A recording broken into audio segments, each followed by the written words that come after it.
Hi, I'm Jen, and I'm hanging out at the Casbah with Daniel Victor from Neverending White Lights. How are you doing today? I'm well. You look like you're very dressed for winter. Well, you know what? It's like November just sort of came, and now it's like summer clothes out, winter clothes in. I actually feel like we never even got fall this year, to be honest with you. No, we didn't. Did we not? But I'll tell you the thing about fashion for men is that summer is very limiting. You know, because you sweat, so all you can really wear is like t-shirts and stuff like that. But winter, jackets and scarves and gloves, pants, everything's great. So you're totally more into like the winter outfit. So you have lots of scarves. I feel like every time I see you, you have a scarf on. I have a whole drawer full of scarves, and I collect them in different places I go. If not on tour, just like shopping in different cities and things like that. I just felt like to do something different with Neverending White Lights fashion-wise, which was to focus on. I hope you can hear me. Can you hear me? I can hear you. To focus on like doing something where the band can portray a certain aesthetic, like Victorian goth sort of. Yeah. So for me, it started out with the ascot, which I wore in my first video, Yes. and that sort of developed into scarves and scarf collecting. So I think they're great. What is your favorite scarf? Well, it depends. I have like certain scarves that I've worn in certain videos that have personal meaning for me because they remind me of that sort of time. And then I have scarves that I think are just really funky looking or cool looking. I have a couple leopard print scarves, long silky scarves, lots of different stuff. That's pretty cool. So do all the scarves then have a memory that go with them? Some of them do. Some of them do. And then some of them are more utility where I know that, you know, they're just a straight sort of black. I can wear them at any show or event without drawing too much attention, so they're sort of stock. And then I have the more special scarves. I think the most special scarf I have is a gold scarf given to me for the Age of Consent video, which was off our first record. Yes. Where we were in church and I was like supposed to be dead in the video. And it's a beautiful gold scarf, and I asked if I could keep it. So I don't wear that one. It's just for a souvenir, for a scarf. Exactly. It's cool. Everybody collects the different, like the coolest things. And I love how like everybody's collections seem to have some sort of story that goes with them. So that's super cool. Anyways, you have a new video that's on the Much Music Countdown right now with Decisive. Can we talk about that for a minute? Yes. That song is pretty much my favorite Neverending White Lights song. I love that song. Well, you know, Decisive is a really talented rapper. He's nominated for 3 Juno Awards, Yes. and I'm a big fan of his work. So I don't know if a lot of people know that I do really enjoy hip hop. A lot of our fans aren't sure that sort of makes sense because what we do is so sort of melancholic and rock, but I really listen to a lot of hip hop and I'm inspired by a lot of it. So I wanted to marry the two together, which is something I did with Jay Diggs on the This Time video, which was #1 on Much Music. Yes, it was. So Decisive approached me and he said he wanted to do something like that because he was a big fan of mine. And he had all the previous Neverending White Lights records. So I said, absolutely, I respect your work. And we wrote on Skype together. Wow. She Skyped it. We Skyped it out. And he rapped, and I wrote at the piano, and we came up with that song really fast. And the imagery in his lyrics, to me, told the story of a sort of desert scene. So I was thinking movies like California, Brad Pitt, and Natural Born Killers. I love that movie. So like gross and everything was so good. Such a good movie. Yeah. So I took inspiration visually from his lyrics, thinking about those movies. So I actually wrote out a lot of the story for the video. And then I called RT, who's a big Canadian director, and asked if he would pitch it to Much Fact to see if we could get the funding to do it, and we got approved. And then we went to the desert in California to shoot it. I went to the desert in Vegas and I thought it was the coolest thing ever to be out there. I was there once too. Really? Did you go to like the Red Rock Canyon? That's where I went. No. I went to visit some ghost towns. Did you? Oh, I'm jealous. Really creepy stuff. I saw UFOs and it was just crazy. I saw UFOs and nobody believes me except this one right here. But yeah, what ghost towns did you go to? One in particular is called Good Springs. Okay. So look it up. Okay. Because it's, I mean, there's actually a few people still live there, but it's pretty much just, like there's an old schoolhouse that's worn down, there's an old bar that's worn down. Mike doesn't play bass yet. Live. So this is part of the live experience. Doing interviews at rock and roll shows. You're going to hear people Music. trying to play rock and roll in the background. So, anyway, so yeah, ghost towns and aliens. That's pretty cool, actually. Like, are you an adventurous person where that's what you just like to go places and how do you end up going to visit ghost towns? Because I was there with two characters that are like, you know, we're in Vegas, let's go drive out and find some weird places on the map. And, you know, it was sort of funny because the people that we asked that were like in the hotels and stuff about these places are like, don't go because they don't like tourists. You can't just be like, hey, like, they're not interested in that because these people are really hardcore. Yeah. So we were driving through, there was like an hour and a half, 2 hours. Unless you guys are the loudest band. And some of these, like, there was just like weird vibes and, you know, people giving us the look. Was it like lock your car doors? Well, there's really nobody there. But there was like, you know, you can sort of see a couple people that still live there. It's really, it's like that off the grid thing. And yeah, we just took a few pictures and walked through. Ghost towns in Vegas. I'm gonna have to do that next time I go, rather than just go see touristy things. So you do a lot of collaborations. So I have a few questions about that. First off, why? Like, what makes you want to do a collaboration with somebody? Well, I think the inspiration for me came from two things. One was movie soundtracks, where on movie soundtracks you have these albums with a lot of different people, different bands, right? And then that was sort of combined with my love for, like I said, hip-hop, where a lot of artists were doing these sort of featuring type things in hip-hop music, you know, like Puff Daddy featuring Missy Elliott, featuring Busta Rhymes. Yeah. And I thought no one was really doing that for rock music, or like the type of music that we did. So I got just really inspired to not only try to take that and be one of the first people to take that into indie rock music, but also just in the sense that you get so much more out of a collaboration. I had this feeling that when I make my first record, if I give the public something that's just like me, on 14 songs, it's like the same thing. If I track 10, you're like, okay, I sort of I get it. And that's how I feel about certain albums. Like if I listen to Coldplay, it's all Coldplay. Yeah. If I listen to, you know, whatever. Yeah. So I thought this is a great way to develop something that gives more.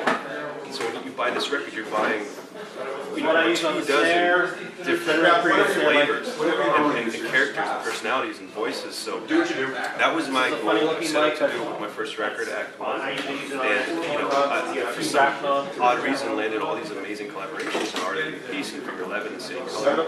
And, you know, I think people responded to it and people enjoyed it. So we've been able to keep making records and collaborations as become our art form. Okay, do you know that who, put it out there right now, do you want to collaborate with that you haven't had a chance to yet? I can give you a list. Give me your top 3. I can't even say. I can't even say. I really want to collaborate with Matthew Good. Okay. We've received some friends. He's fantastic. It's really difficult about collaborating with him, so I don't know if he's interested. But I'd like to get him on. I'd really like to collaborate with Rufus Wainwright. Okay. Huge fan of his.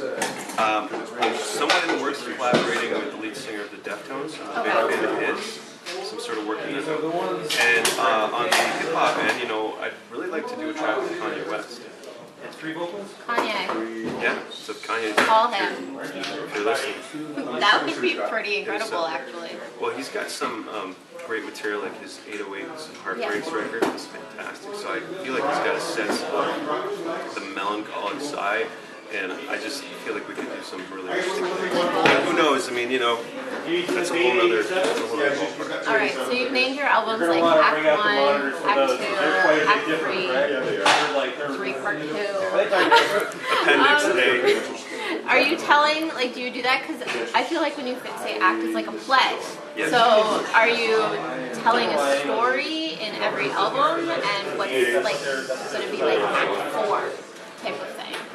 The albums are completely conceptual in nature, which means that every record is about a theme and tells a story from the beginning to the end.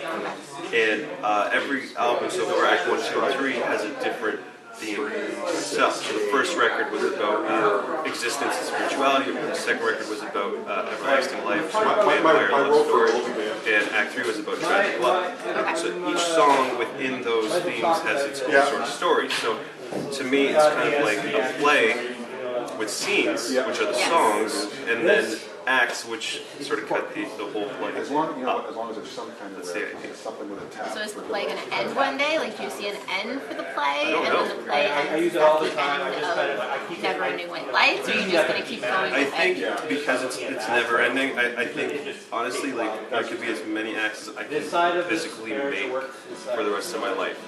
Just keep like at 4 act, 5 act, 6, whatever. And maybe, you know, when I'm too old to make records, I'm not here anymore, somebody can take the torch and keep continuing. Well, I think that's pretty cool.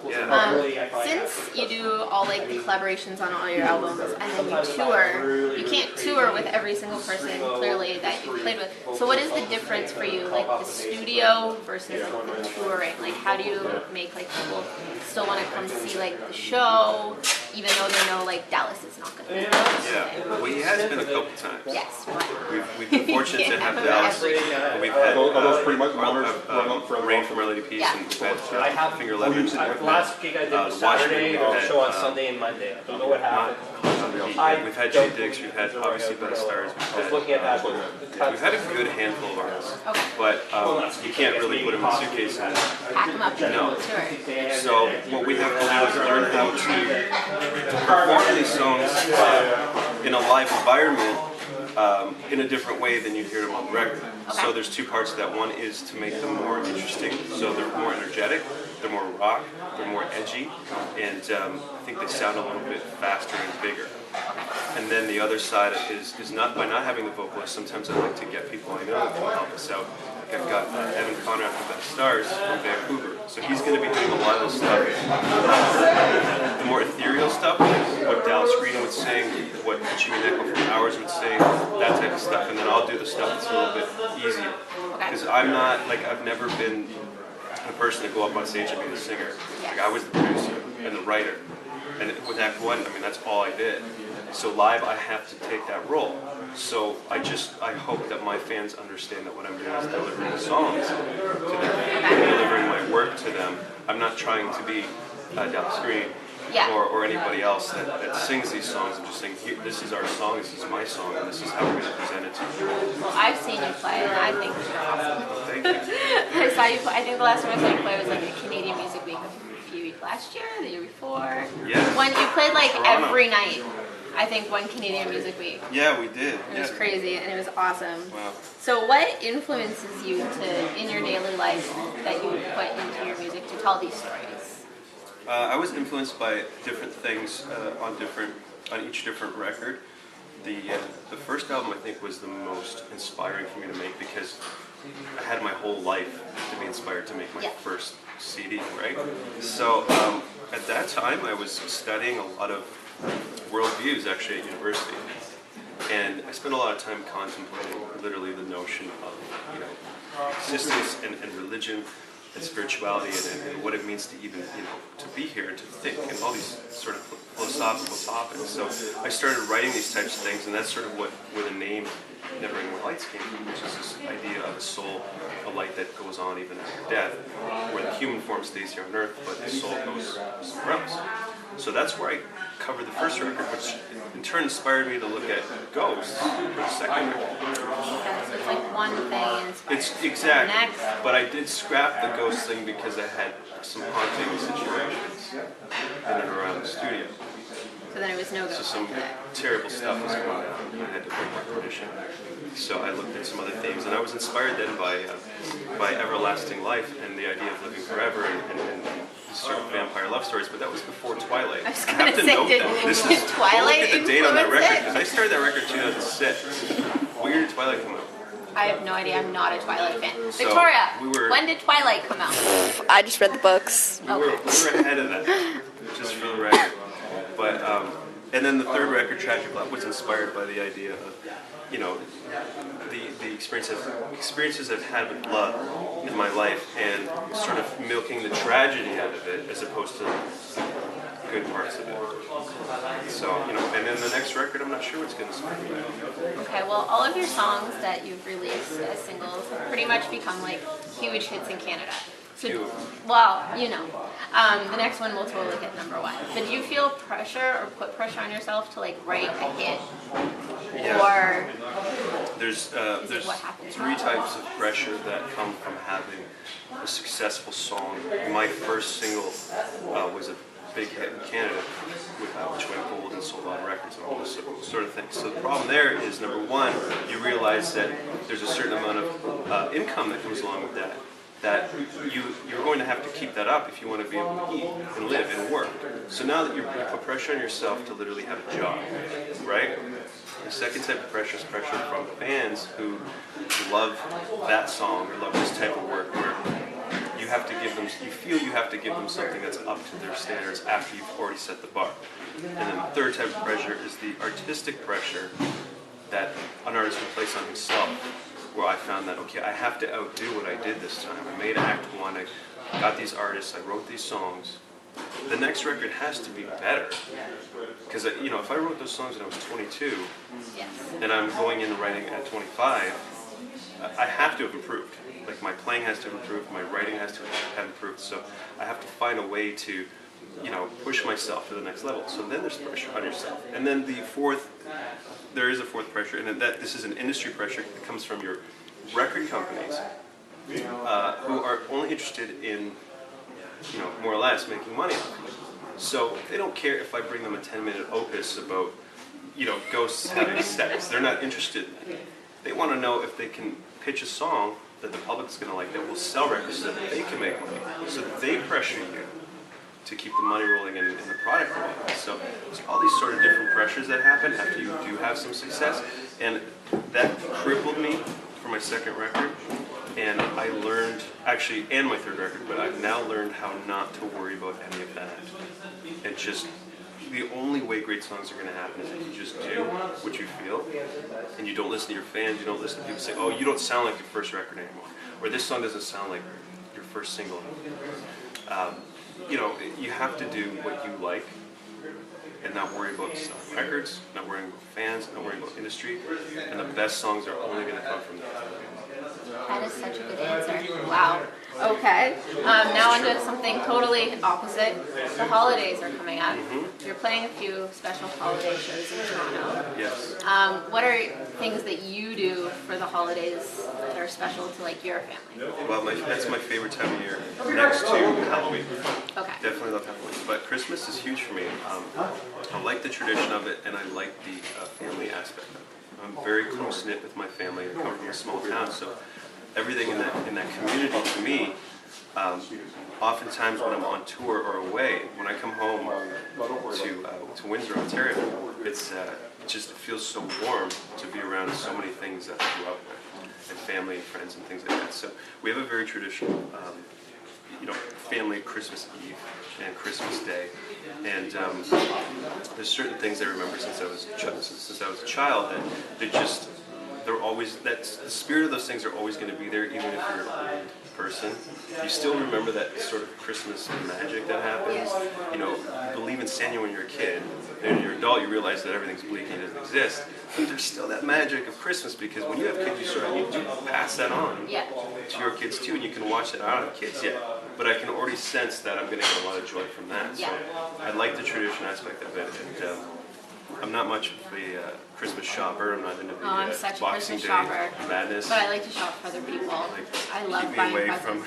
from the stores. Oh my God, I'm not waiting in line at Sears for nothing right now. So no, but the magic of the holiday, the spirit, and the sense of romanticism that comes from, you know, roasting chestnuts, watching Frosty, putting the fire on. I mean, it's beautiful. Yes. You know. And the year is almost over. So the last question, what is the biggest thing you've accomplished in 2012? And what is the thing you hope to accomplish in the next year? My biggest accomplishment this year was actually releasing the brand new collaboration I did with Decisive, and having a video back on Much Music and back on the top 30, which is, it's so hard these days to do that. And looking at the chart, it's like, you know, Pink and Taylor Swift, Bruno Mars, Usher, and One Direction. So to be in and amongst that company, which are the biggest in the world, is such a huge accomplishment for me, and I'm so happy that Much Music embraced the video again, and that Decisive and I were able to do such a great track. So I'm really, really proud of that. 2013. Well, next year I'm really hoping to get the next album out. That is my goal. If I can get Act 4, because Act Is 3 it gonna Part be Act 2, 4? Act 3 Part 2 got lost in the Yes. flood. We had a flood in our studio, and the tapes got destroyed. So whatever parts of the songs I remember, I'm going to try to redo. But it's got to be Act 4. So if I could get that album finished next year, I will be happy. All right. Well, I will let you get back to getting ready for your show tonight show, at the yes. Casbah. He's on tour right now. Toronto tomorrow. Then where else are we going? We're also going to Kitchener Friday, Okay. St. Catharines Saturday. Next week we're going to Peterborough, also Montreal, Ottawa, and coming back to Windsor, Guelph next year, and London next year as well. All right. So make sure you go check him out. I'll check him out tonight. Mwah.